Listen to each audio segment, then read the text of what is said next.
Welcome to the Nerd Party. Hello, I'm Charlene Schmidt. I'm Patrick Schmidt. We just finished watching Racing Mars, episode 10 of season 4 of Babylon 5. It's time to babble for 5. Last episode, you said you weren't really down with the whole Franklin and Marcus vacation series. Well, we're in it, and best of all, they're married. Now, are you enjoying this as much as Franklin is? You know, I'm just glad they got to Mars. And, now that they're on Mars and things can move forward and it's not just like comic relief, it's so much more enjoyable. And we are now on Mars working with the Resistance there, which is kind of cool. We've heard about this. We're seeing a whole lot more of it. They're acting exactly like you would expect some folks in a Resistance to do. Yeah. And so I'm intrigued. I'm excited. Cool. Did you like the parasite thing? Oh, no. I'm wondering how similar the parasite is to the helper. I think they're the same thing. If they're not the same thing, they've got to be cousins or something. Either way, not good. Poor Captain Jack. We barely knew ye. Yeah. I am so happy to see him die, because now I know for sure he was a one-off. Are you sure?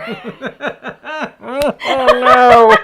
Oh, no. Don't do this to me, Babylon 5. Sorry. Ivanova here, taking the lead, jetting Sheridan out of the office, saying, "You are taking mandatory time off. I'm the boss for a couple of days. Get." I like it when she takes charge. Go, girl. Dealing with some less-than-savory characters and promising to pimp their rides in exchange for supplies. Good work, Ivanova. Yeah, and whether it fully worked or not, I couldn't tell, but at the same time, she's doing what needs to be done. And we learned why Garibaldi lost his hair. We've got to jump to Sheridan and Garibaldi. Very much at odds with one another. What do you make of this?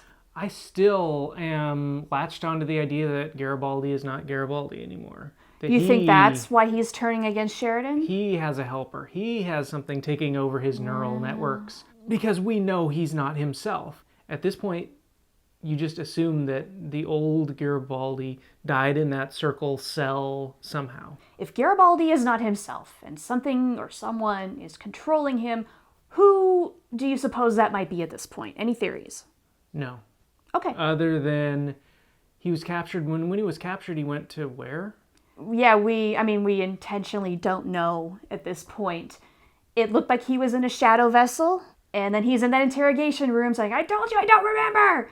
And then there's this Psychor thing, and it's really hard to know everything at the moment. Well, and that would be my assumption is the helper is some sort of shadow manifestation.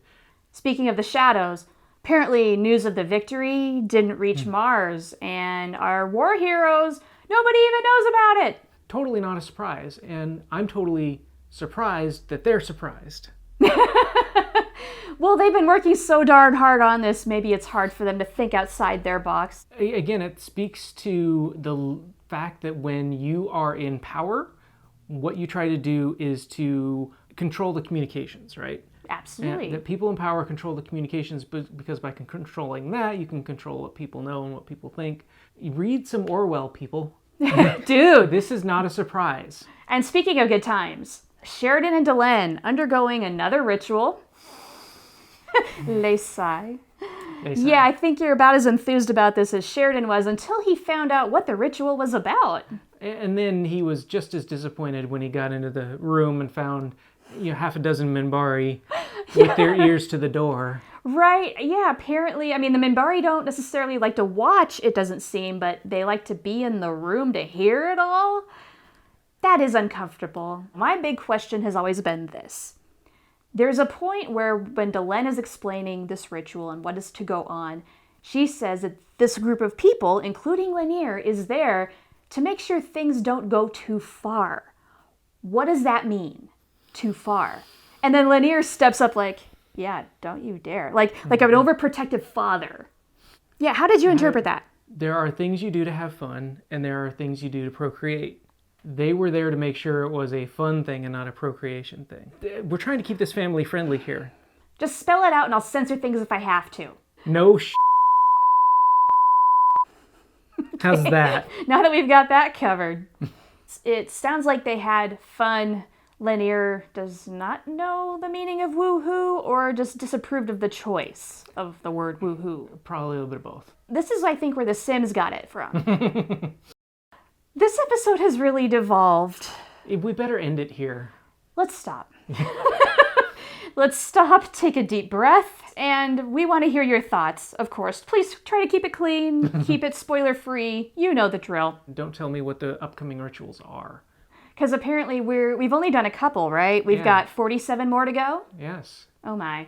So until then, we'll be back with a new episode next week. That's right. And in the meantime, love to hear from you, and see you next time.